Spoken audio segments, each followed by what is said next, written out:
Fechada. Prontinho, pessoal, vamos lá. Nossa lição 2 de Epístolas Paulinas, as doutrinas fundamentais para a fé cristã. Nós vamos para a unidade 2, que são as cartas da prisão. Vocês já ouviram falar sobre as cartas que Paulo escreveu, estando aprisionado? Eu acredito que todos já ouviram algo a respeito. E aqui, turma, eu coloquei uma pequena introdução antes de nós entrarmos nos capítulos mesmo da unidade 2, só para a gente lembrar. O que está acontecendo aqui? Os judeus estavam perseguindo o apóstolo Paulo, é aquele contexto ali de Atos 21 até Atos 24, e o que Paulo vai fazer? Ele vai apelar para o seu recurso de cidadão romano. Então, Paulo, sendo um cidadão romano, ele vai pedir para ser julgado pelo imperador em Roma, e é por isso que ele vai ser levado preso. Detalhe, lembrando das últimas aulas: prisão domiciliar, por ser romano, em uma casa que era alugada em Roma, e Paulo podia receber visitas. Isso acontece entre os anos 60 e 62 depois de Cristo, e ele escreve essas 4 cartas que nós vamos estudar hoje: Filipenses, Efésios, Colossenses e a carta a Filemon. Detalhe, pessoal, Paulo escreveu uma 5ª carta estando preso, mas não foi nessa prisão, foi lá no final da vida. Qual que foi? Quem lembra?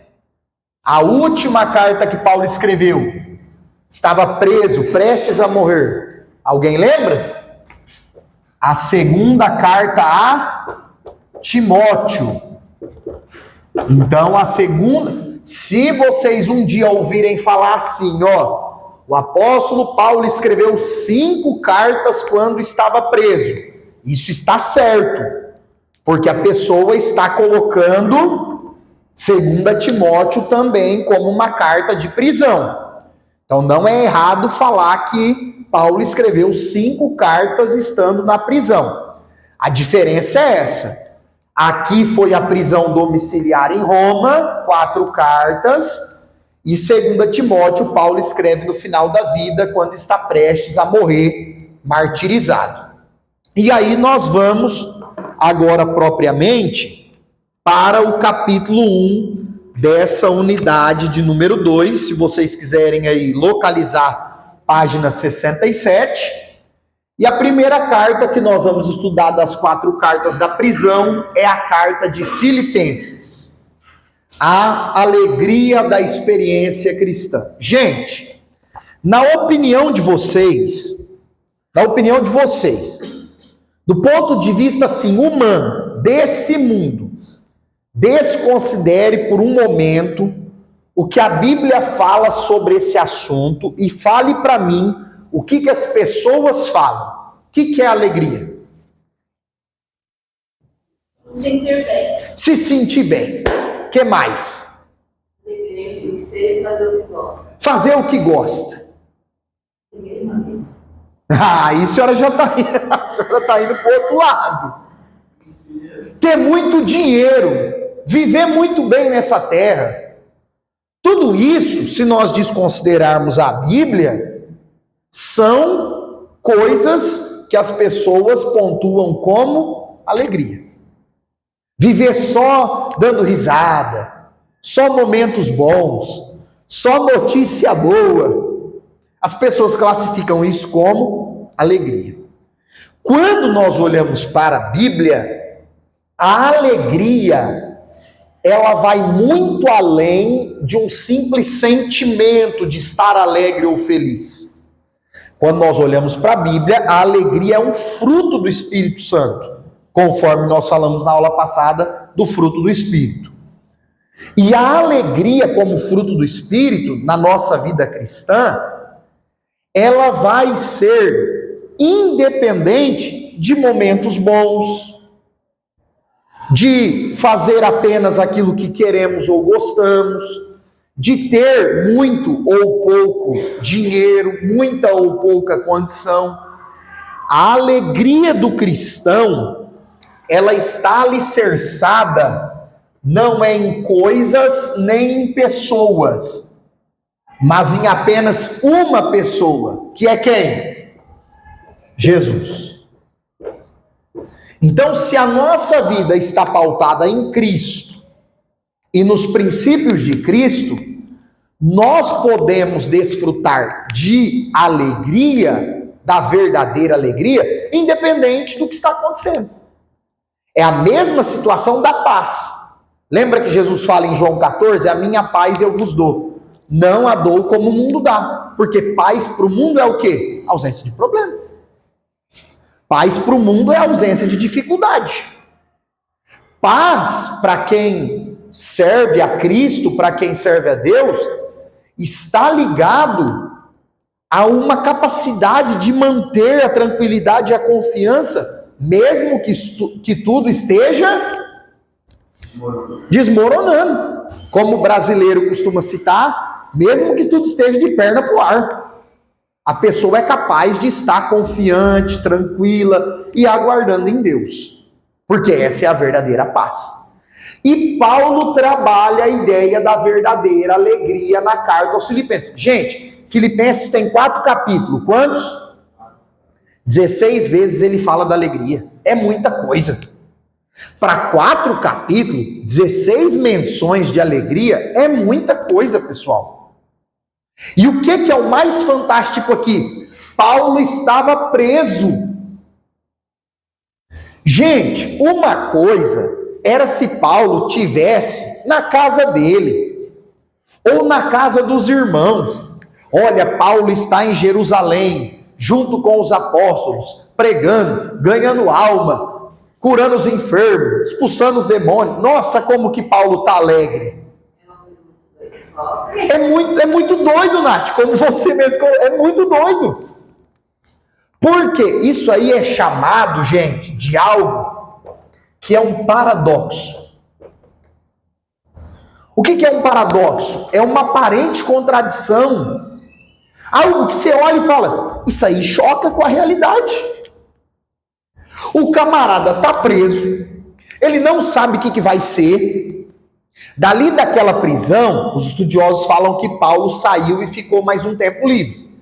Mas ele sabia que ele poderia não sair, ele poderia já ser a sua sentença decretada naqueles dias, poderiam mandar açoitá-lo, poderiam julgá-lo como culpado mesmo sem ser. Ele tem todos os motivos para estar o quê? Triste. E ele está alegre e está falando sobre alegria. Olha que coisa fantástica. E esse é o tema central da carta aos Filipenses. Mas aí a gente começa a entender aqui, ó.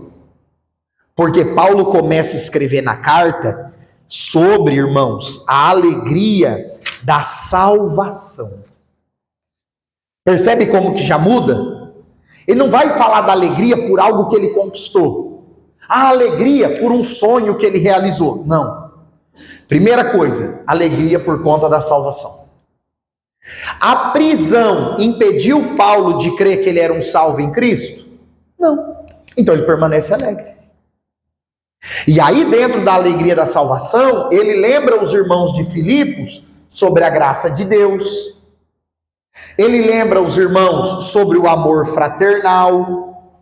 Ele lembra os irmãos sobre a cooperação, o trabalhar pelo evangelho. E ele lembra os irmãos sobre a importância da obra de Deus. Então, por conta disso, ele consegue dizer que ele está alegre, que ele está feliz e que ele vive a alegria da salvação. Ainda que o apóstolo Paulo fala aqui em Filipenses sobre 4 ladrões da alegria. Alguém aqui já ouviu algum pregador pregando essa mensagem? Já ouviram? Existem várias mensagens Os 4 ladrões da alegria, que é na carta de Filipenses. Vale a pena depois o pastor Hernandes Dias Lopes, por exemplo, que é um exímio expoente da palavra, tem várias mensagens aí no YouTube, ele tem uma pregação desse tema, vale a pena vocês ouvirem. E o livro coloca aqui também na página 73, os problemas da vida, no caso de Paulo, a prisão poderia ter tirado a alegria. Depois, os detratores. Quem eram os detratores? Os camaradas que estavam querendo sobressair às custas do ministério de Paulo, que ele fala também. Depois, as ameaças de morte. Gente, ele estava sendo ameaçado de morte. Tinha tudo para ele estar cabisbaixo. E por fim, ele fala da dificuldade de viver nesse mundo terreno, que é algo que muitas vezes tenta roubar a nossa alegria também. Então, na carta aos Filipenses, além de falar da alegria da salvação, ele fala que o crente luta contra esses 4 ladrões da alegria cristã. Aí, nós vamos avançar dentro da carta. Ele também fala da alegria no ministério, da alegria no servir a obra de Deus. E irmãos, se tem um camarada que sofreu pelo evangelho depois de Jesus, foi quem? Paulo. Na segunda carta aos Coríntios, por exemplo, ele fala assim: eu sofri naufrágio, eu sofri açoites, eu passei fome, eu passei nudez, eu passei sede, eu passei frio, eu passei perigo. Aí ele fala: enfrentei feras, animais selvagens, enfrentei homens selvagens. Na segunda carta aos Coríntios tem uma lista dos sofrimentos de Paulo. Aí vocês sabem o que eu acho mais incrível, mais precioso? Quando ele escreve 2 Timóteo, que é o fim da vida, lá no capítulo 4, ele fala o quê? Combati o bom combate. Pai Senhor, olha isso que incrível. Ele chama o combate do ministério cristão de bom combate. É mais uma vez um paradoxo. Mais uma vez, como a Ana disse, algo muito doido. Por quê? Se alguém sofreu no combate do evangelho, foi Paulo. Aí ele fala: gente, eu sofri, eu passei por isso, passei por aquilo, mas o combate é bom. É como se ele estivesse dizendo: valeu a pena servir no reino de Deus. Por isso que ele fala da alegria. O livro coloca para nós essa alegria no ministério, a alegria no serviço da obra de Deus. Então Paulo trabalha também essa ideia aqui na carta aos Filipenses. E por último aqui, concernente à alegria na carta aos Filipenses, ele fala da alegria do viver cristão. Quando? Quando ele coloca que ele não iria parar, mas que ele ia prosseguir para o alvo. E é um ensino assim fantástico do apóstolo Paulo. Por quê, irmãos? Se tem uma coisa que é importante na vida cristã, é isso aqui, essa palavrinha aqui, perseverar, ou a perseverança. O que é mais difícil, começar ou terminar alguma coisa? Terminar. Por que é difícil terminar? O que vocês acham? Pensa num corredor. Tá aqui o corredor. Está aqui, ele está mirando o alvo. No início, que é o começo, nós estamos o quê? Em tudo. Nós estamos animados. Achei que era você que estava tocando esse louvor lá embaixo. Gente, então no começo, para tudo, nós estamos animados. Sim ou não? No final, quando você está fazendo uma viagem longe, aí tá para terminar, aí você já começa a ficar mais mais feliz, mais animado de novo, principalmente se estiver viajando para um lugar bonito, bom. Nossa, tá chegando, que maravilha, vamos vencer, nossa, que benção, vou aproveitar. É assim ou não é? Que no final a gente também fica animado. O problema está onde? No meio. No meio do caminho, no meio da jornada. Problema sempre é no meio. Por quê? Porque no meio da jornada envolve isso aqui, ó. Perseverança. No começo da nossa carreira cristã, todo mundo está animado. No final, por exemplo, um crente fiel que está lá, prestes a Jesus recolhê-lo, geralmente a pessoa fala o quê? Não, irmão, Deus tem guardado minha vida, o Senhor sabe a hora certa, eu estou em paz com Deus e tal. A pessoa começa a ficar mais tranquila. Agora, o grande desafio da nossa vida cristã é a jornada, é o meio. Que nós precisamos da perseverança. E é isso que Paulo está trabalhando aqui na alegria da vida cristã. Ele está dizendo assim, ó, eu estou prosseguindo para o meu alvo. Independente se eu vou morrer logo, se vai demorar, o que vai acontecer, se vão me deixar preso mais tempo, se vão me mandar lá para o imperador, se não vão, eu estou prosseguindo para o meu alvo. E isso para ele era motivo de alegria. Então nós precisamos, essa carta aos Filipenses, ela nos ensina muito a respeito aí da questão da alegria nessas três perspectivas: alegria da salvação, alegria em servir a igreja de Cristo, ainda que seja difícil, desafiador, e a alegria na jornada cristã. Amém? E a gente volta para aquele ponto da introdução da aula. Sobre a salvação, sobre o ministério, sobre a jornada cristã. Tudo é flores? Tudo é só vitória? Não. Tem muitas lutas, muitos embates. Mas ainda assim nós permanecemos alegres.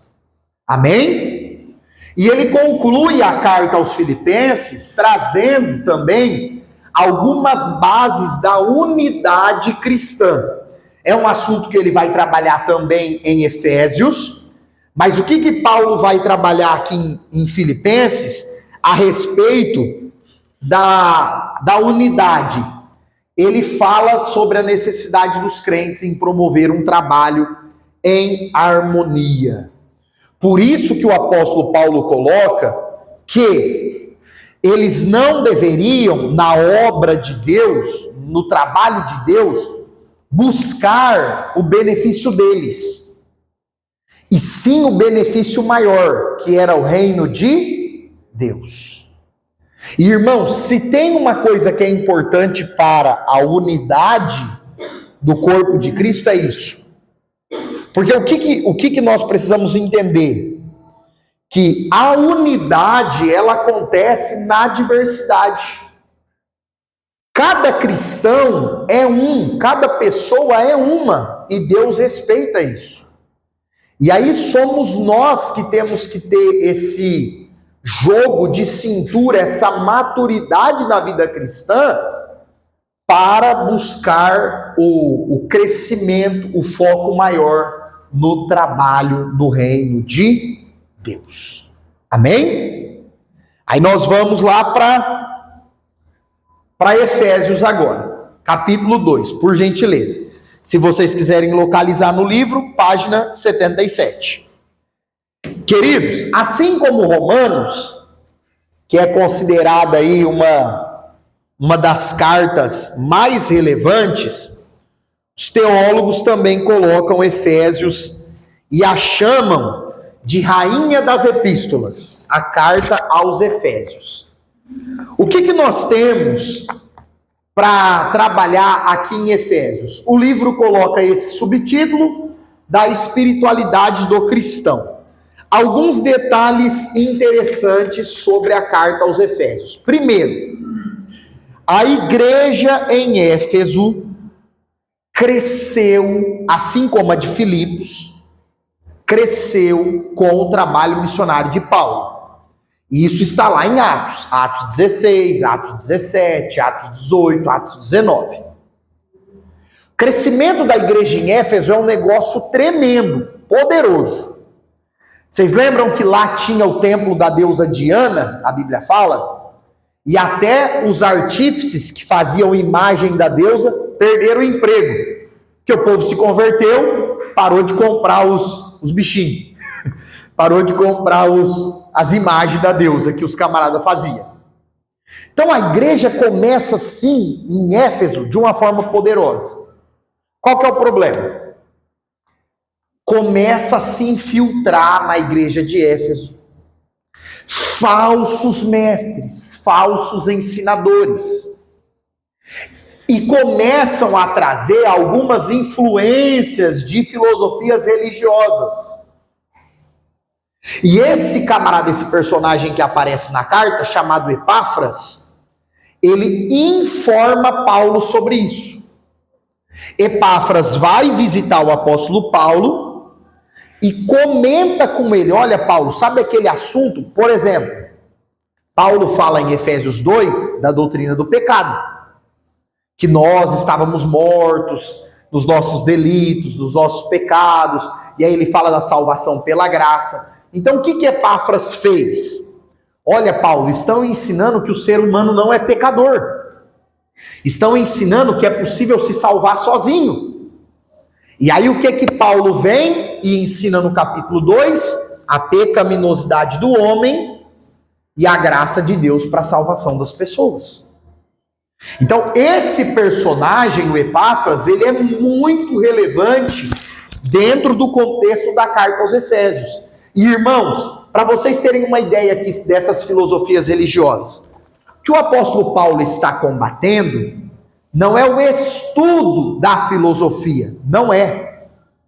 O que ele estava combatendo eram as vãs filosofias que estavam sendo pregadas, tanto aqui em Éfeso e também em Colossos, que a gente vai falar daqui a pouco. Por quê? O que os camaradas ensinavam? Eles diziam assim, existe um conhecimento espiritual que ninguém tem. Mas se você alcançar, você vai evoluir e vai ser salvo. Isso vocês vão ver lá no livro das religiões, das heresias, que era ensinado pelo gnosticismo. Eles ensinavam, irmãos, chegou a ponto de ensinar que Jesus não era um ser humano comum, como os outros. Jesus era um Aion. O que é um Aion? Um espírito evoluído. E se nós formos pegar o que essas heresias falam hoje, são bem parecidas com algumas questões do espiritismo de Allan Kardec. A ideia de ir evoluindo de uma vida para outra, até se tornar um ser totalmente purificado, perfeito. Então, o que o espiritismo kardecista ensina hoje é uma heresia que só mudou de nome, já existia nesse período aqui. E eles ensinavam isso, para você ser salvo, não é que você tem que reconhecer que é pecador e crer em Cristo. Você tem que buscar esse conhecimento assim, oculto. E irmãos, primeiro ponto que denomina um povo como seita, essa ideia de que existe um conhecimento divino oculto que só nós sabemos. Um grupo religioso, um grupo cristão, um grupo de Deus que fala isso, você já pode suspeitar. Porque o evangelho nunca foi um negócio de ocultismo, nunca foi. O evangelho nunca foi um negócio assim, não conta para todo mundo que Jesus é o Salvador, não. O evangelho nunca foi assim. O evangelho sempre foi algo aberto, algo público a todos, sempre foi. Então, Paulo vem condenando essas vãs filosofias religiosas na carta aos Efésios. E aí ele vai ensinar A unidade do cristão é em Cristo e no corpo de Cristo, que é a igreja do Senhor. E ele vai ensinar também a unidade familiar. E aqui, irmãos, é aquele ponto desafiador, viu? Porque, gente, olha isso. Ao marido, o que Paulo diz? Deve amar a esposa como Cristo amou quem? Missão fácil a nossa, irmãos?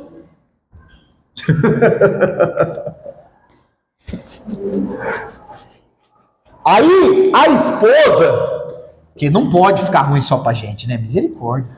Não ajuda nós aí, né, irmãos? A esposa, o que Paulo ensina? Que ela deve ser submissa ao esposo, ao marido. E a gente já vai explicar o que é essa ideia da submissão. Porque durante muito tempo, irmãos, usaram esse versículo para as irmãs sofrerem. Olha lá, vamos lá. O marido, quando está em unidade com Cristo, ele é alguém capaz de se doar pela esposa, assim como Cristo se doou pela igreja. No caso da esposa, que Paulo fala da submissão, gente, nós temos que entender qual é o significado bíblico da palavra. Porque a ideia de submissão é a seguinte: estar abaixo de uma missão.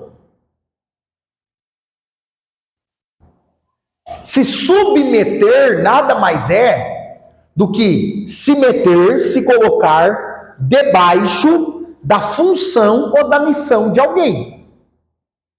A mulher como submissa significa que ela está debaixo da missão que Deus deu ao marido. E qual é a missão que Deus deu ao marido? Amá-la como Cristo amou a igreja, ser provedor, protetor, ser o sacerdote do lar. Então, quando Paulo fala da submissão da mulher, não é que o homem fala assim, eu mando e se abaixa a cabeça, ponto cabeça. Não. Porque se o marido está vivendo a missão que Cristo deu para ela, para ele, vai ficar fácil essa esposa ser submissa, sim ou não? O problema é que durante muito tempo pegaram o versículo da mulher ser submissa e esqueceram que antes dele vem a missão do marido. Irmão, se eu amar a minha esposa como Cristo amou a igreja, ajuda, Jesus, dá graça. Essa mulher vai ter prazer em ser submissa. A mulher não vai achar ruim de estar debaixo da autoridade de um marido que é um representante de Cristo dentro do lar. Não vai. Irmão Micael, mas então amar a esposa como Cristo amou a igreja é aceitar tudo, é deixar do jeito que tá? Nada disso. Cristo faz isso com a igreja? Não. Quando precisa corrigir, Cristo corrige. Quando precisa orientar, Cristo orienta. Quando precisa, isso aqui, avalie, Cristo faz, mas sempre da forma de Cristo, com amor, com zelo, com carinho, ainda que tenha que ser firme, mas com amor. Se nós, os homens, cumprirmos a nossa missão, as irmãs vai ser submissa, é fácil. O problema é que durante muito tempo pegaram um versículo e excluíram os outros. É por isso, gente, acho que tem pouca gente solteira aqui nessa sala, né? Tem poucos.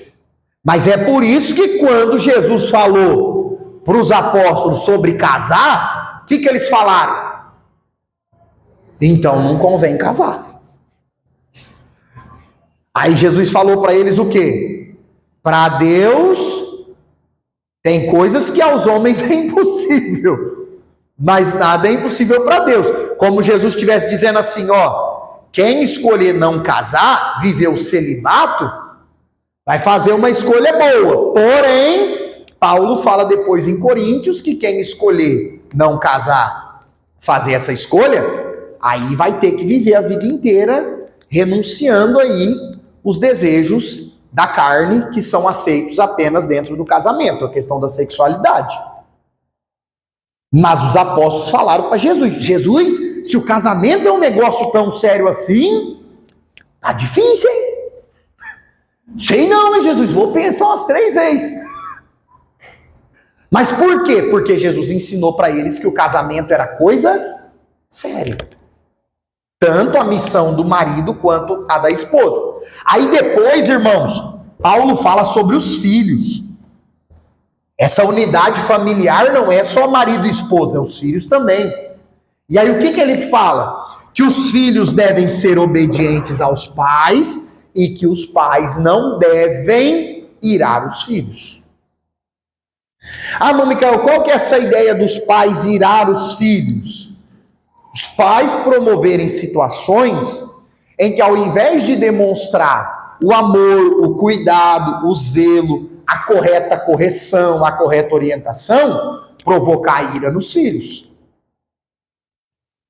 Então, perceba que a vida em família tem inúmeros desafios, mas o apóstolo Paulo coloca essa ideia da unidade familiar na carta aos Efésios.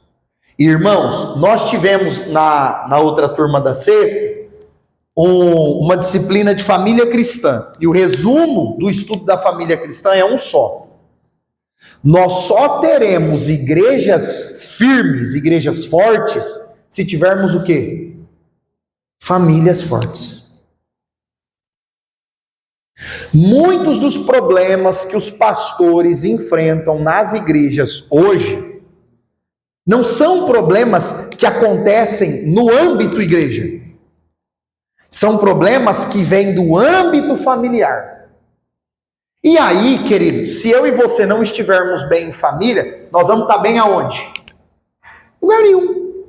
Você vai trabalhar desgostoso, você vai estudar desgostoso, você vai para a igreja desgostoso, você vai passear desgostoso. Tudo que você fizer, você faz, não vejo graça. Por quê? Porque está mal lá, no ambiente mais importante que Deus estabeleceu para nós, que é o ambiente da família. Ah, irmão Micael, mas eu ouvi falar...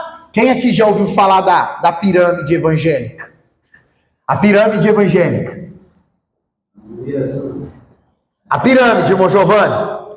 Deus, igreja, família. Irmãos, nas escrituras, ó, Adão, Eva e filhos vieram antes de Israel e antes da igreja. Por quê? Porque Israel só foi boa como nação quando as famílias estavam bem.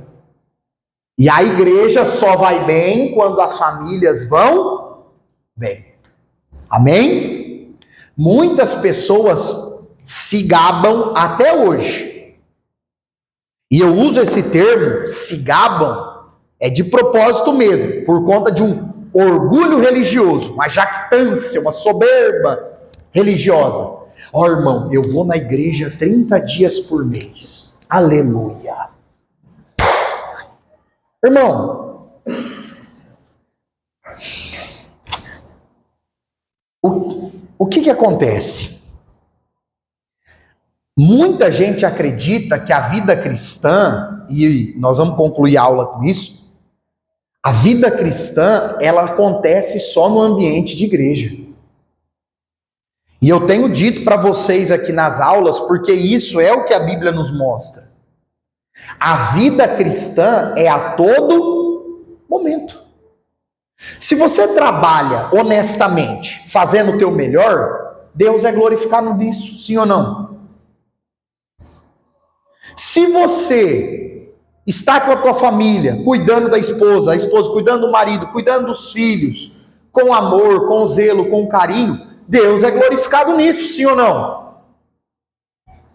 Mas muita gente ainda acha que ser cristão é ir na igreja 2, 3 vezes por semana, 2 horas por dia, 2 horas por culto.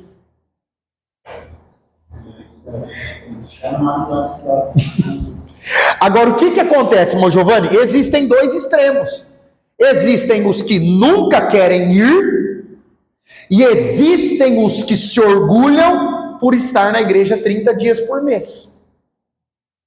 Aí eu pergunto para vocês: irmão, mas o camarada fica em casa o dia inteiro. Aí tem que ir para a igreja todo dia mesmo, que já está em casa o dia inteiro com a família, tem todo dia.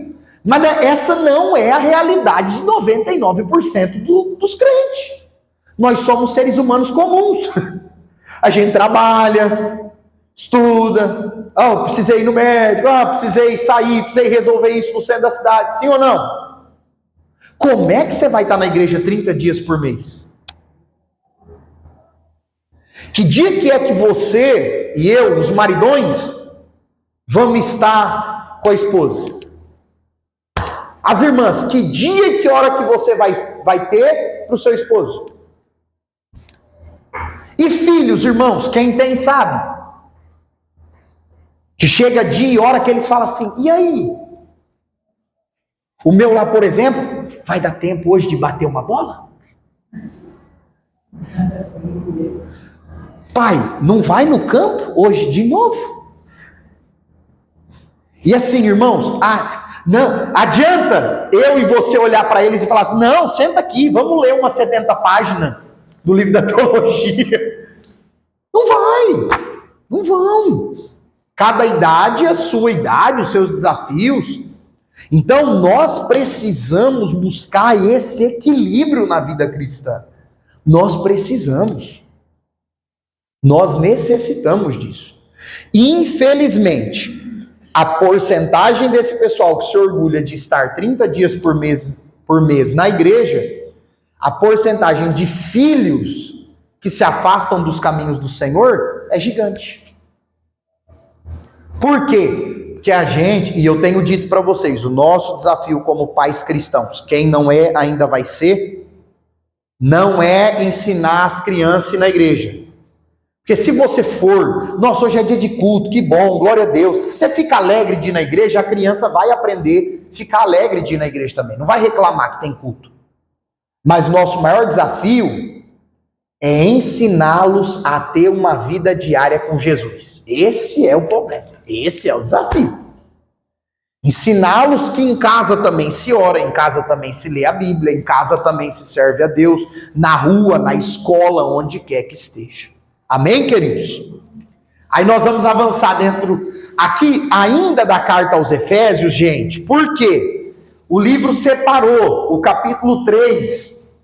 Mas aqui o que nós temos? Efésios capítulo 6. Que é o famoso texto do quê? Da armadura de Deus. Canta para nós aí, Rafa, aquele do Anderson Freire lá. Gente, a armadura de Deus, que está descrita na carta aos Efésios, está relacionada ao famoso assunto da batalha espiritual. Quem aqui já viu gente orar para Deus mandar Miguel no culto? Não mente não, tá? Irmãos, um dia o irmão falou assim para mim: irmão, eu estava lá na vigília, o camarada começou a chamar Miguel. Eu falei: meu Deus, você não foi embora correndo? Eu falei: rapaz, se Miguel desce lá, acabou para todo mundo. O camarada matou 185 mil numa noite. Irmãos, o que nós temos quando o assunto é batalha espiritual? Dois extremos. O primeiro, os negacionistas. Quem são os negacionistas? Esse negócio de mundo espiritual não existe. Já ouviu? Não, irmão, esquece esse negócio. Diabo nem existe. Não, o diabo está preso. O que faz com o texto de Pedro que fala que o diabo está ao derredor tentando nos tragar igual um leão? Tem que rasgar, né? Não, irmão, o diabo está lá, os demônios estão tudo preso. E a Bíblia fala que a nossa luta contra principado e potestade é contra quem então? Então, existe um grupo que é negacionista. Não, irmão, esse negócio de batalha espiritual não existe. Esse negócio de expulsar demônio, isso não existe. Esse negócio de o diabo agindo por trás de situações, usando pessoas, não existe. E, gente, não são poucos os crentes que falam isso. Não são poucos. Por quê? Por causa do outro extremo, que são os espiritualistas. O que é o espiritualista? Tô caminhando na rua com o celular na mão, assim. O que vai acontecer? Fala o que vai acontecer. Geralmente vai tropeçar, vai mandar a cara no chão, ou então num carro, numa placa, numa parede, o que for. Foi o diabo? Mas tem quem fala que foi. O inimigo está tentando fazer. Vixe, o inimigo está furioso, irmão. O inimigo está furioso. Quer ver um exemplo? Aqui, graças a Deus, aqui onde a gente mora, tem bem menos roubo. Mas você imagina, o camarada mora em cidade grande, acaba de receber o salário lá na lotérica, sai com a carteira assim no meio da rua. Oh, glória a Deus, dia do pagamento. Aí passa lá o ladrão. Oh, rapaz, certeza que foi o Satanás. Não, irmão, você levantou a bandeira, me roube. Vai roubar mesmo. Por conta dos espiritualistas, tudo é diabo, tudo é Satanás. Por conta deles, muitos negam esse assunto. Agora, irmãos, não é porque tem um camarada lá fazendo culto aos anjos que eu vou ignorar que a Bíblia fala da existência dos anjos. Não é porque existem pessoas que fazem a vida cristã pautada em exageros com esse assunto espiritual, que eu vou negar que isso está na Bíblia. Eu devo negar uma verdade só porque alguém acredita errado? O que vocês acham? De forma nenhuma, é uma verdade. E a Bíblia trata desse assunto da batalha espiritual. De que forma? Ah, irmão, colocando sal atrás da porta. Comprando um trevinho ungido. Colocando alho na casa.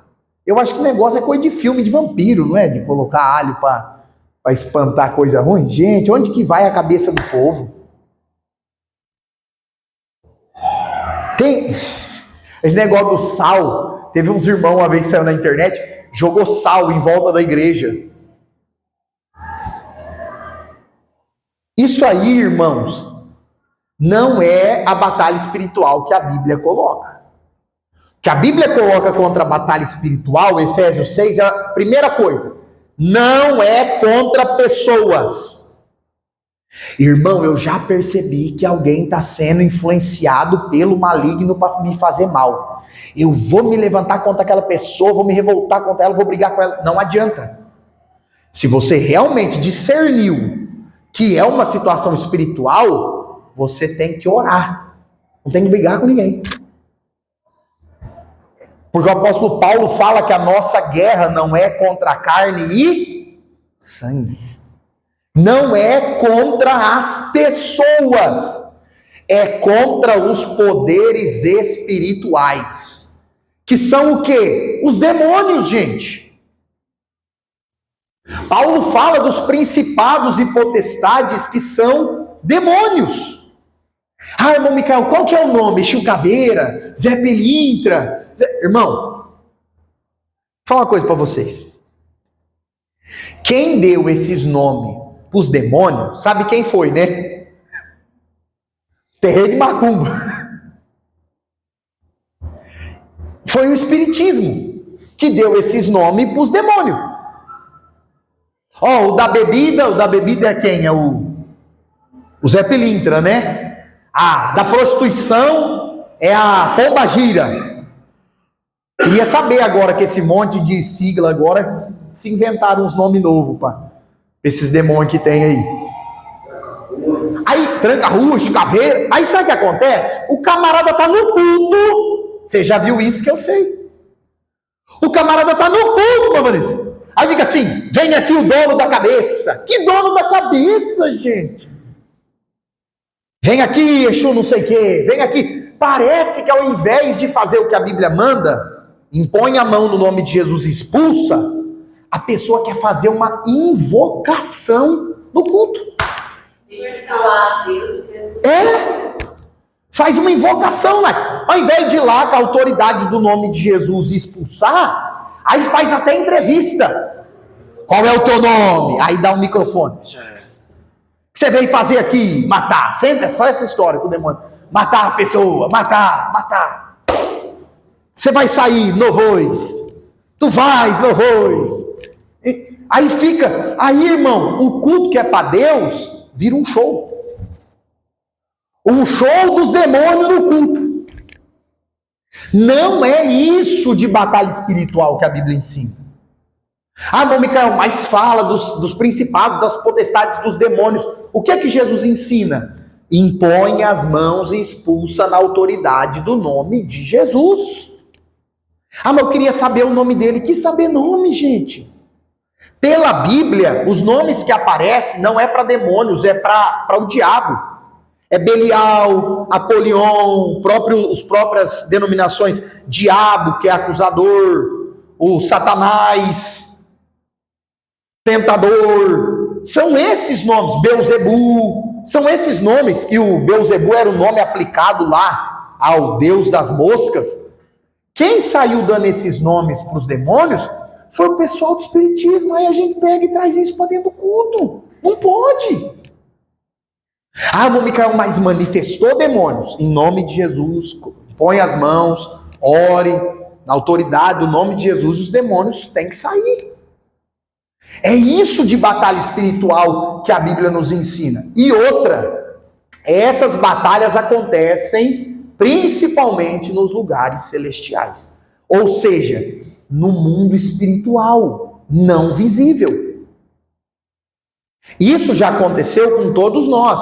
Situações que você discerniu que havia uma opressão maligna, algo assim que você não conseguia explicar, você dobrou o joelho e orou e resolveu, acabou. Por quê?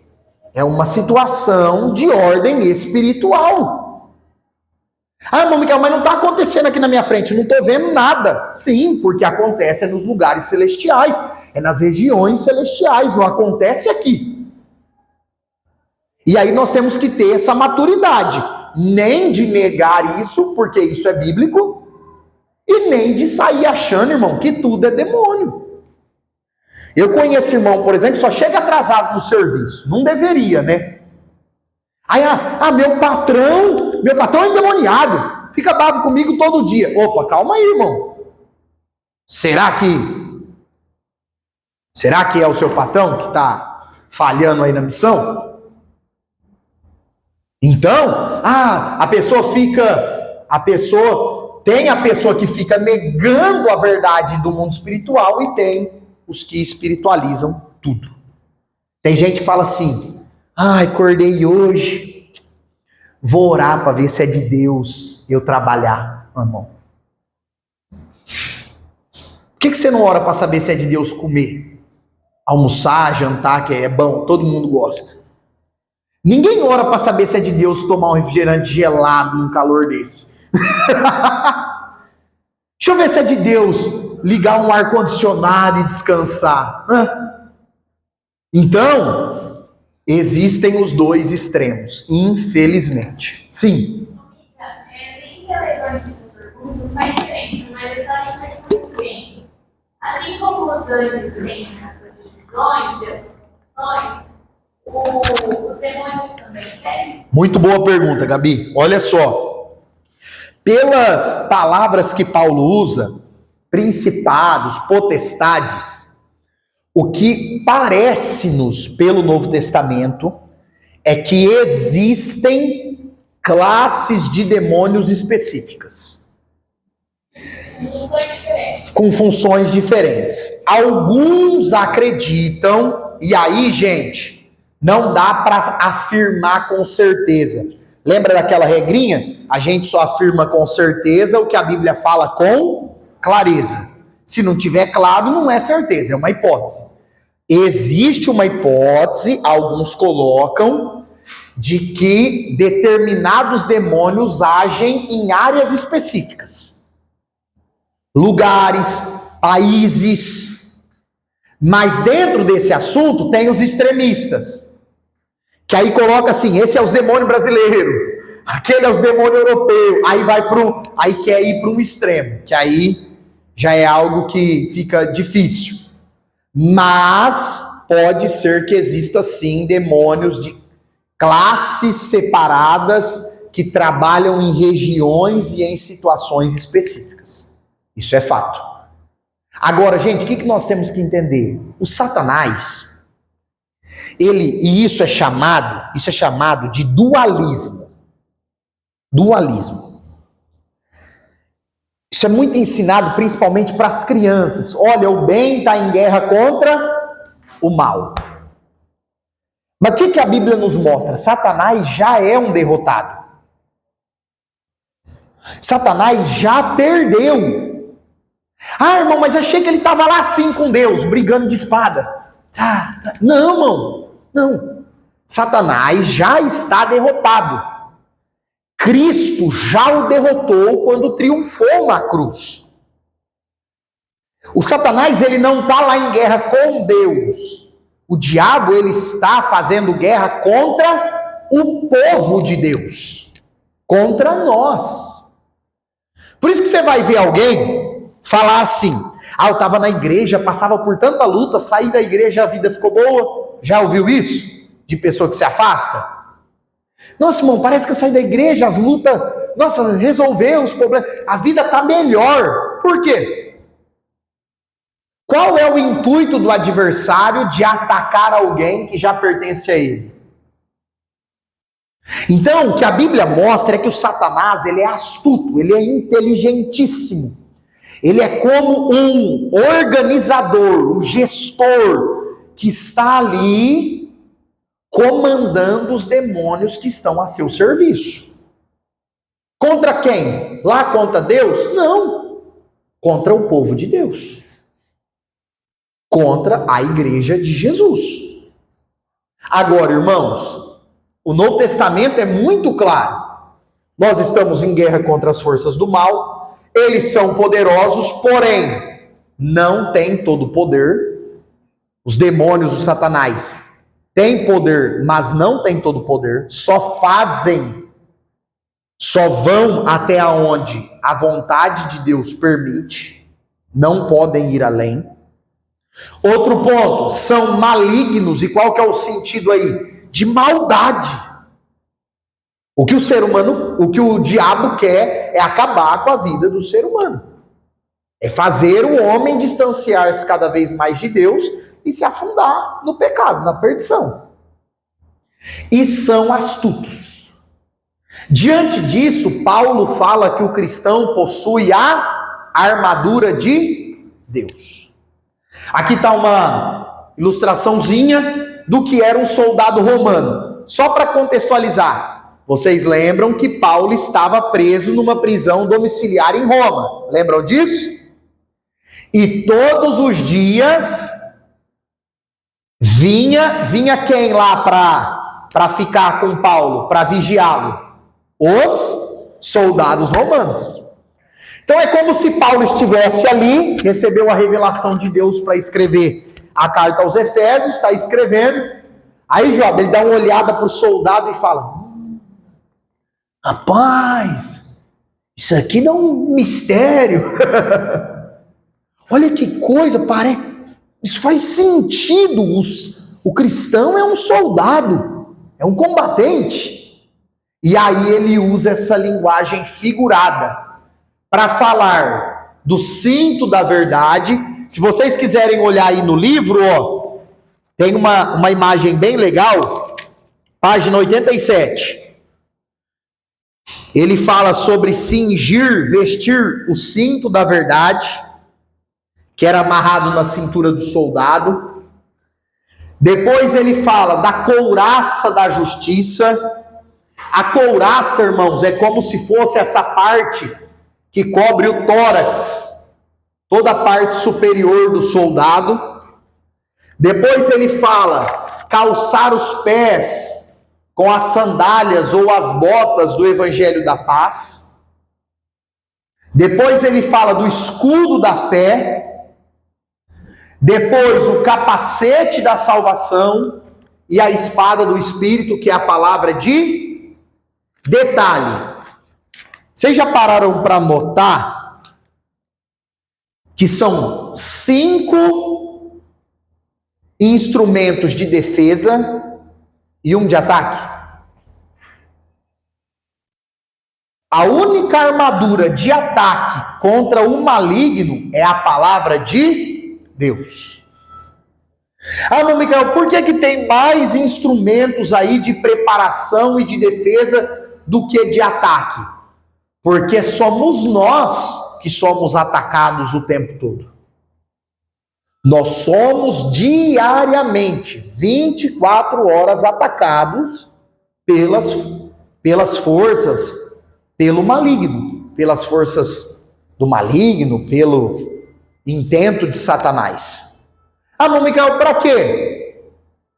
Para desanimar, para nos tentar, porque a Bíblia diz que Deus prova, o diabo é quem nos tenta para fazer cair. Então nós estamos em guerra o tempo todo. Por isso que nós precisamos o quê? Estar vestidos da armadura de Deus e munidos aí com a palavra de Deus. Jesus venceu Satanás no deserto, que jeito? Não vai ser diferente conosco. Se nós estivermos munidos com a palavra de Deus, e aqui, gente, não é isso, ó. Vai para o serviço. Irmão, o que é isso aí? Como é que você vai trabalhar? Não, aqui, espada. Estou aqui com a espada do Espírito. Não. É a palavra de Deus nas nossas vidas, dentro de nós, na nossa mente, no nosso coração, ali o tempo todo, vigiando, lembrando dos princípios bíblicos, do que Deus ordena na sua palavra. É dessa forma que nós vamos usar a palavra de Deus. Amém? E essa é a nossa grande arma aí contra as astutas ciladas do maligno. Vamos para o capítulo 4, carta de Paulo aos Colossenses, a igreja que estava em Colossos. Só um detalhezinho aqui da geografia bíblica. Vocês lembram de Laodiceia, certo? Quem lembra? Gente, vocês conhecem alguém chamado Laodiceia? Eu conheço também. Aí, irmão, eu conheço uma mulher que chama Laodiceia e é casada com um camarada chamado João. E o João que estava lá. Aí veja só, como é que João foi quem estava ali escrevendo a carta que Jesus mandou para... A irmã Helen fala assim, como é que pode o João casar com a Laodiceia? Jesus falou tudo aquilo para Laodiceia, como que o João foi casar com ela? Gente, só um detalhe aqui legal da geografia bíblica. Laodiceia, aí nós temos a cidade de Colossos e temos a cidade de Hierápolis. Por que é isso? Em Colossos existiam águas geladas, que eram muito boas para banho e muito boas para beber, para se hidratar.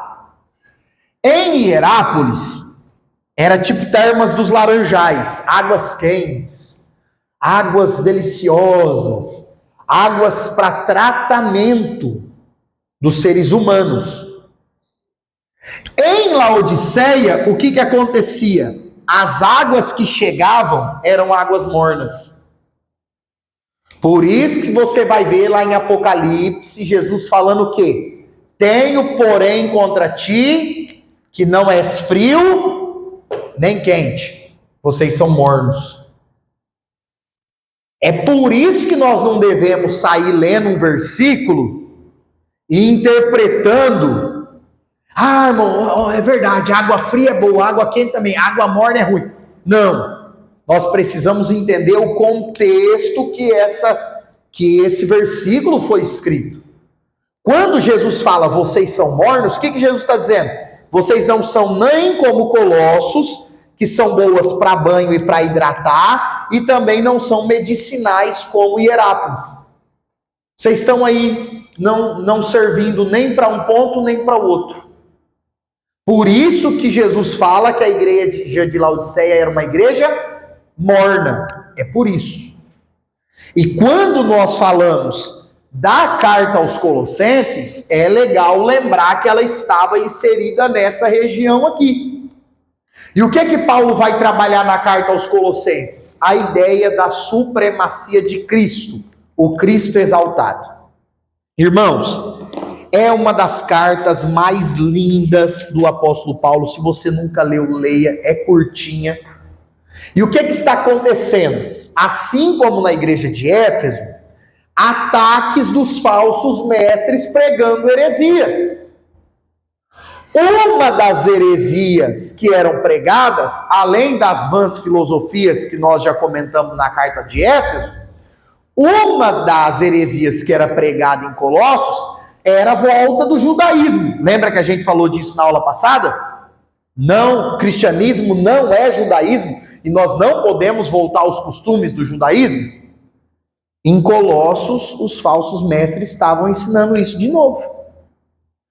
A lua mudou, hein? Você não vai guardar a festa para Deus? Que festa de lua que Jesus mandou guardar? Vai comer aquela comida lá? Lembra que Deus falou para os israelitas? Sabe o que Paulo coloca em Colossenses? Eu acho fantástico sobre esse assunto. Paulo fala assim, se alguém está guardando um dia para Deus, glória a Deus, deixa que ele guarde. Se alguém não está guardando, glória a Deus, deixa que não guarde. Se alguém está comendo carne e agradecendo a Deus, deixa comer. Se alguém não come carne, deixa que não coma. Porque Paulo coloca o quê? Essas questões não vão fazer diferença nenhuma. Aí ele coloca, porque quem faz diferença já fez, que é Cristo. Então na carta aos Colossenses, Paulo, é como se ele já tivesse tipo assim, mas gente, de novo esse assunto, estou cansado disso. E aí ele coloca a escrita para que os crentes não voltem às práticas do judaísmo. Outro ponto, na igreja de Colossos, os falsos mestres estavam ensinando o culto aos anjos. Tem igrejas evangélicas até hoje que faz o culto aos anjos. Tem. Dentro das seitas, nós poderíamos colocar os mormons. Os mormons praticam o culto aos anjos. E você já presenciou um culto a anjo num culto. Certeza. Quer ver um exemplo? Momento do louvor. Tá lá cantando. Glória a Deus, aleluia, louvado seja Deus. Não vou cantar para vocês não ir embora. Então tá lá o momento do louvor, Moeda. E ninguém, a pessoa fica. Legal. Tá bom. Pensando 1 milhão de coisas. Momento de louvar a... Aí de repente alguém fala assim, e eu vejo um anjo entrando no meio da igreja. O que acontece?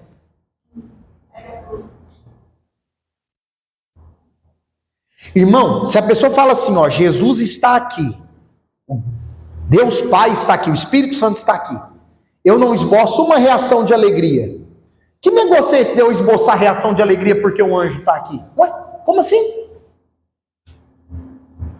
Todas as vezes na Bíblia que os seres humanos se prostraram diante de algum anjo, O anjo falou assim, ó, nada disso, fica de pé. Fica de pé. Não, mas como assim? Você é um anjo. Pois bem, eu sou um... Os anjos falam assim, todas as passagens que os seres humanos se prostram diante de anjo. O anjo fala assim, ó, eu sou teu conservo. O que é um conservo? Servo junto com outro. Por exemplo, eu sou teu conservo, você é meu conservo. Nós somos conservos, porque todos nós somos servos de Deus. Aí o anjo fala para os camaradas, fica de pé, porque eu não recebo adoração. Quem recebe adoração é Deus. Ah, irmão Micael, no caso de Gideão, lá que ofereceu o sacrifício, o anjo aceitou. E no caso de Abraão, que o anjo aceitou. E no caso da mãe e o pai de Sansão. Você lê direitinho lá, a Bíblia fala que é o anjo do Senhor. Não é um anjo. É o anjo do Senhor. Que no Antigo Testamento era uma forma sobrenatural de Deus aparecer. E alguns estudiosos chegam a dizer que eram aparições de Cristo. Aparições teofânicas, misteriosas do próprio Jesus no Antigo Testamento. Bom, Micael, fala pelo menos uma prova bíblica. Te falo. Manoá, pai de Sansão, e a mãe dele, fez a oferta para o anjo. O anjo aceitou. Aí eles falaram assim, fala o teu nome. Como é que é o teu nome? Aí o anjo fala que se chama Maravilhoso. Em Isaías 9:6, um dos nomes, uma das nomenclaturas do Messias é Maravilhoso. Então tem tudo para ser uma aparição milagrosa, misteriosa de Cristo no Antigo Testamento. Então, toda vez que você ler na Bíblia que um anjo comum apareceu, pode perceber, o anjo não recebe adoração. Que o anjo também é servo de Deus igual nós. E Paulo vai trabalhar essa ideia com os colossenses que eles não deveriam fazer cultos aos anjos. Qual que é o assunto? Cristologia pura, doutrina de Cristo o tempo todo na carta aos Colossenses. E ele coloca a suficiência de Cristo em tudo. Se você ler Colossenses 1, irmãos, o escritor do livro aqui da teologia chega a dizer que é um louvor. Chega a dizer que é um hino. Por quê? Porque ele coloca que em Cristo subsiste tudo foi criado por ele, tudo depende dele, nele é que tudo está de pé, é por causa dele que tudo permanece. E se vocês não ouviram, vocês podem ir lá no Araguaia ouvir. Procure esse louvor, Colossenses 1, do Projeto Sola, que é fantástico, é dos melhores que tem. Porque eles pegaram esse texto bíblico e fizeram um canto, fizeram um hino. Colossenses 1, Projeto Sola. É fantástico. Além das letras serem fantásticas, né? A musicalidade deles também é muito boa como banda. Eu entendo pouco disso, mas é boa, não é, gente? Vocês que são da área da música. Você conhece o Éder? Não? Vale a pena, viu? Projeto Sola é fantástico. Aí, ó, outro ponto que o apóstolo Paulo trabalha em Colossenses, assim como em Romanos, é a nova vida em Cristo. É a ideia do verdadeiro cristianismo. E aí eu coloquei aqui, ó, aquilo que eu estava falando agora há pouco. É muito além do que ir na igreja. Vai muito além do que frequentar um grupo evangélico, um grupo cristão. Por quê? Porque ele coloca que a nova vida em Cristo, primeira coisa, ela acontece em Jesus. Irmãos, olha só, o Novo Testamento coloca que a nova vida, a vida cristã, é como se eu e você fôssemos colocados, inseridos, mergulhados em Cristo Jesus. Então, é um relacionamento pessoal com uma pessoa, é a pessoa de Jesus Cristo. E aí, ó, nós não devemos e nem podemos inverter essa ordem aqui, ó. Por quê? Primeiro é a minha vida em Cristo. Primeiro lugar, o meu relacionamento com Cristo. Ah, mas Micael, e depois? Depois é o que eu faço para Cristo. Vocês já perceberam que muitas pessoas, no intuito de trabalhar para Cristo, perdem Cristo no meio do caminho? Isso acontece muito, gente. É quando eu me preocupo mais com a obra de Deus do que com o Deus da obra. Quer ver um exemplo? O que é mais importante? A minha pregação ou o meu momento de comunhão com Deus antes de pregar? Porque não adianta nós estarmos animados e prontos para trabalhar para Cristo se nós estivermos, meu Giovanni, longe de Cristo. É por isso, irmãos, que às vezes nós, na obra de Cristo, a gente fala, Senhor, mas eu me esforço, eu faço isso, eu faço aquilo outro. E às vezes Jesus está falando assim, ó, pois bem, calma aí, que o principal não é o que você faz para mim, o principal é você estar em mim. Porque se nós estivermos em Cristo, em comunhão diária com Cristo, aquilo que nós formos fazer para Cristo, quem vai confirmar é o próprio Jesus Cristo. É igual aquela historinha, e isso tem na Bíblia. Eu já contei essa ilustração aqui. Diz que um camarada foi cortar uma árvore, uma Laudinéia. Aí ficou o dia todo machado. Cortou? Não cortou.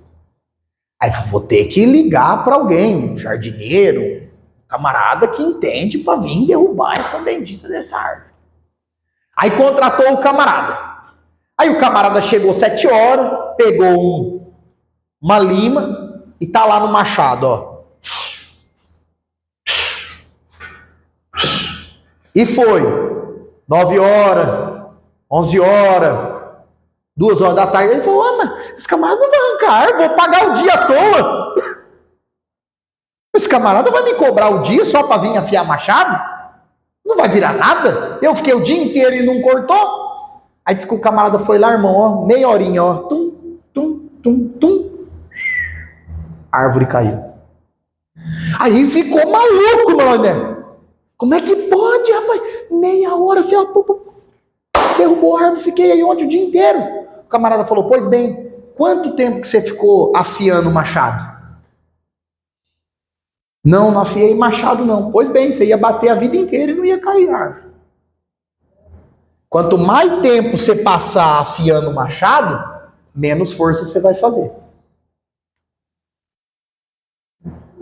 Pode falar? Deixa eu brincar. Nós é pentecostal, todos nós aqui, glória a Deus por isso. Mas o tipo de pessoa que só grita e não tem Bíblia para pregar é por quê? Excesso de força. Não afia machado, tem que fazer força. A pessoa que não ora em casa para ir pregar, você já viu o pregador que chega no culto, fica 40 minutos de joelho orando, não participa do culto? Eu já vi. Você fala, nossa, o cara não orou em casa, o cara veio orar aqui na igreja para ir pregar. Uma falta de reverência. É o momento do culto a Deus, não é o momento dele orar, tem que orar em casa. Por que faz isso? Excesso de força. Excesso de jargão em pregação para poder animar o povo. Pega na mão teu irmão o tempo inteiro. Irmãos, eu não sou contra falar para confraternizar com a pessoa do lado. Não sou contra falar para levantar a mão, porque os salmos falam. Os salmos falam o tempo todo sobre levantar a mão, glorificar a Deus. A própria Bíblia incentiva isso. Mas a pessoa que só fica com isso a pregação inteira é o quê? Excesso de força. O machado está desafiado. Aí a pessoa tem que ficar forçando, irmão Giovanni. Tem que forçar para o povo dar um glória a Deus, tem que forçar para a pessoa ouvir, tem que forçar.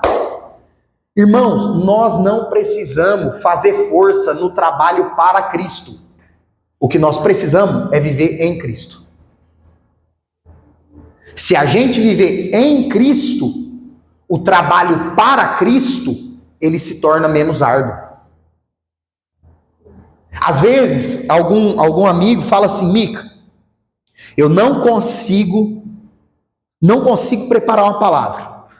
Por quê, irmão? Porque eu leio esse texto bíblico aqui e não sei nada do que está em volta desse versículo. Não sei o contexto, o que vem antes, o que vem depois.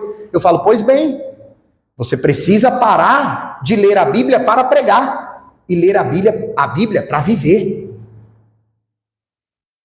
E a irmã Laudineia, não estou falando de quem tem dificuldade de fazer uma pregação, de anotar. Não é isso. Estou falando da pessoa que não lê a Bíblia diariamente e só quer ler a Bíblia no dia de pregar. Aí, irmão, sabe o que acontece? O céu fica de bronze. A pessoa lê a Bíblia, parece que está lendo um gibi e fala: meu Deus, tem 66 livros. E parece que eu não vejo nada. Não vê mesmo. Não tem comunhão nenhuma com a palavra de Deus. Aí quer que Deus dá uma palavra top, nossa, que palavra linda, no dia de pregar? Não vai. Não vai. E aí, irmão João, a pessoa que é pega de surpresa, o pastor não avisou, chamou para dar uma palavra, chamou para pregar, mas a pessoa tem comunhão com a palavra de Deus, por mais que é difícil, a pessoa tem uma palavra de Deus para transmitir para a igreja. Ela tem. Porque ela não lê a Bíblia para pregar. Ela lê a Bíblia porque ela é crente. Um versículo que fala, não sei se é nesse contexto, o Espírito nos fala para lembrar. Então, ali, é João 16, o contexto propriamente que Jesus está falando é de perseguição. Momentos de perseguição, o Espírito Santo iria dar estratégias para os apóstolos falarem.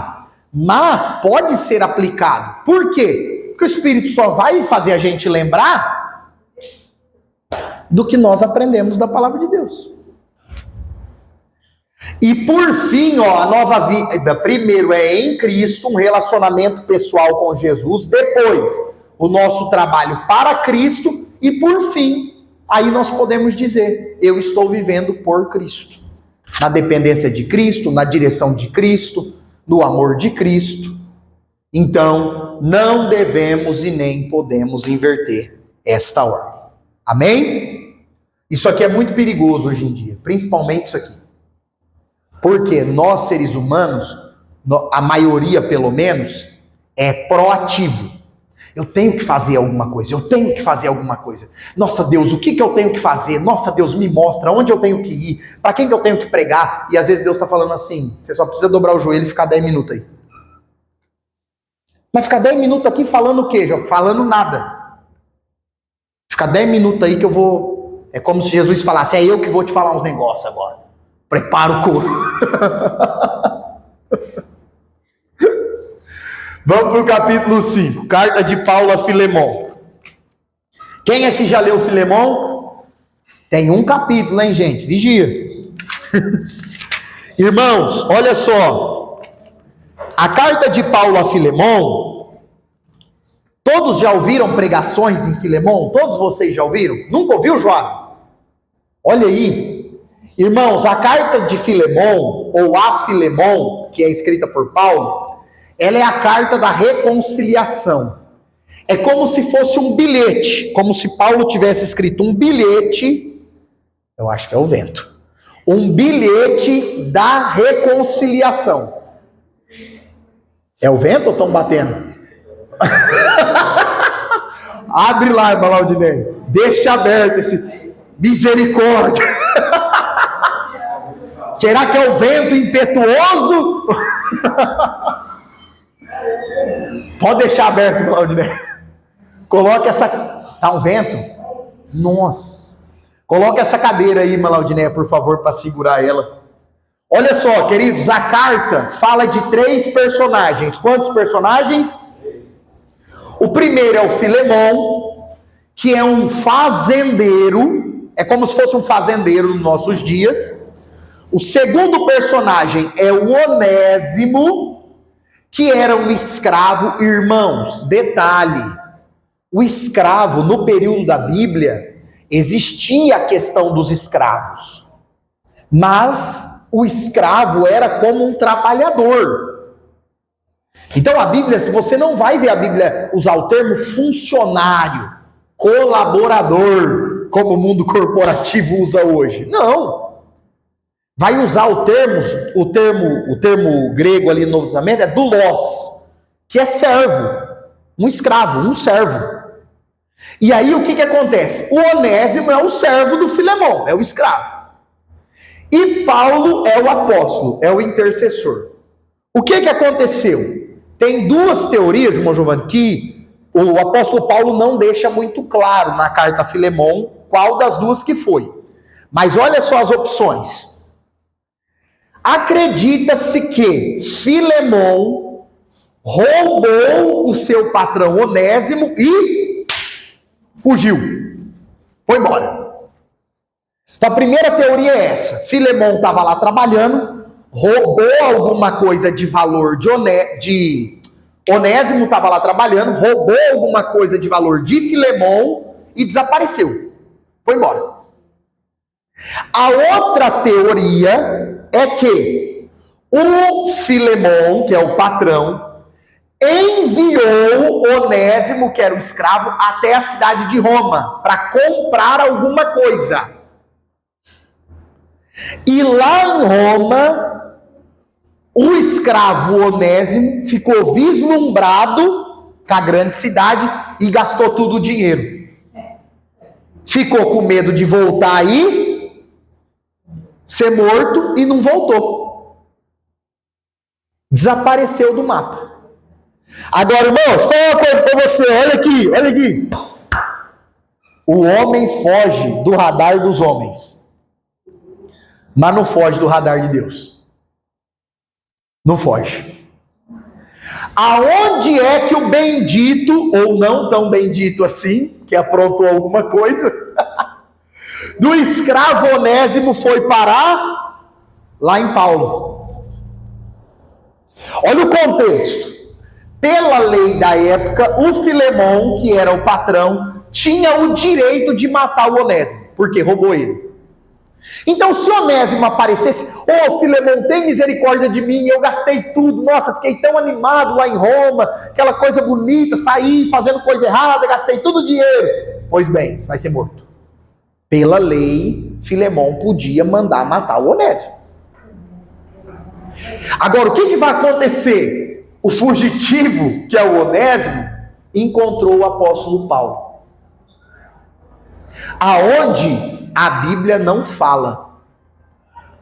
Pode ter sido na própria cidade de Roma, na prisão domiciliar. Que alguém tenha levado Onésimo até Paulo para Paulo pregar para ele. Agora, alguns anos atrás, Paulo tinha ficado 3 anos na cidade de Éfeso. Que Paulo se estabeleceu lá 3 anos, a Bíblia fala. E nesses 3 anos, quem foi que Paulo ganhou para Jesus? Filemão. Aí, irmãos, o que acontece? O filho do Filemão, chamado Diárquipo, e a esposa dele, acredita-se pelos textos bíblicos das cartas de Paulo, acredita-se que o Arquipo, que era filho do Filemão, e a esposa dele, era o pastor da igreja na cidade de Colossos. Então, olha só, Filemão se converteu através do ministério de Paulo, a família de Filemão se converteu através do ministério de Paulo, o filho do Filemão virou pastor através do ministério de Paulo, e essa família, que era uma família convertida, morava em Colossos. Quando o Onésimo, que está devendo para essa família, chega lá, ele se converte. Paulo prega Jesus para Onésimo, e Onésimo tem um encontro com Deus. O que Paulo precisa fazer? Paulo precisa ser honesto, sim ou não? Ele não pode olhar para o Onésimo e falar assim: Onésimo, some no mapa, faz um RG novo, compra uma identidade falsa, Paulo não pode fazer isso. Onésimo muda de cidade, muda de país, muda de continente, faz de conta que Filemão nem existe. Paulo não pode fazer isso. Paulo precisa olhar para Onésimo e dizer assim: você precisa assumir a tua responsabilidade. Você vai ter que voltar lá. Mas Paulo, ele pode me matar. Eu vou interceder por você, mas ele pode te matar. E ele tem todo o direito de te matar. Tudo bem que você vai morrer salvo, glória a Deus.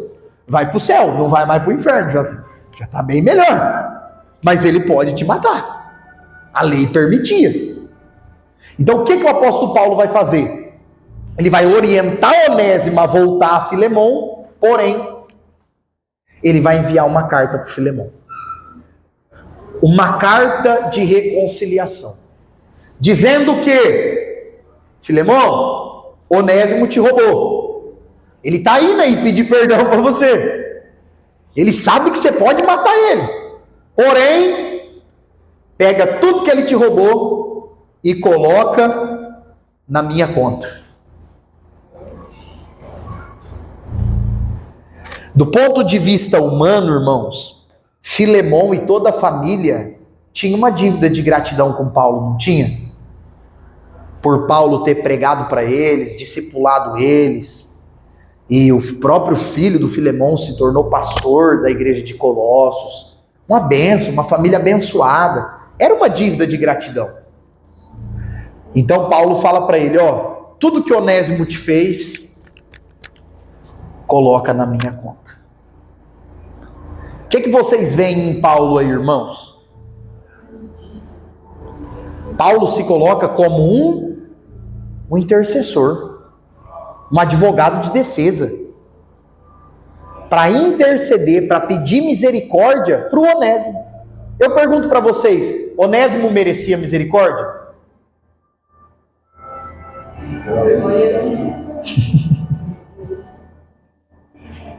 O Onésimo era digno da morte. Roubou, fez o que não devia, fugiu. É por isso que essa carta aqui, ó, essa carta, ela fala até hoje. Uma carta tão pequena, mas que até hoje faz total sentido para os seres humanos, para a igreja, para o povo de Deus. Por quê? Primeiro, ela fala da natureza do amor de Deus. Paulo, irmãos, demonstrou amor por Onésimo, mesmo não conhecendo Onésimo.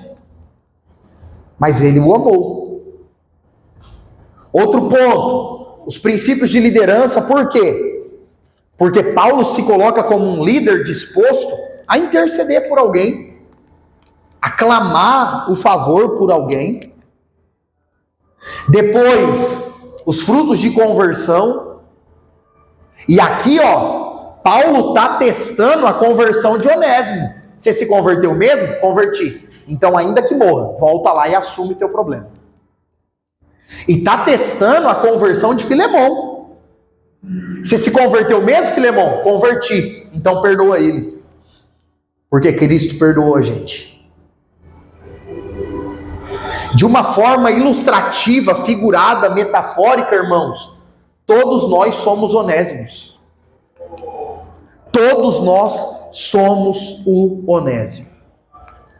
O pai na história é como se fosse aí o Filemão, porque nós pecamos contra o nosso Senhor.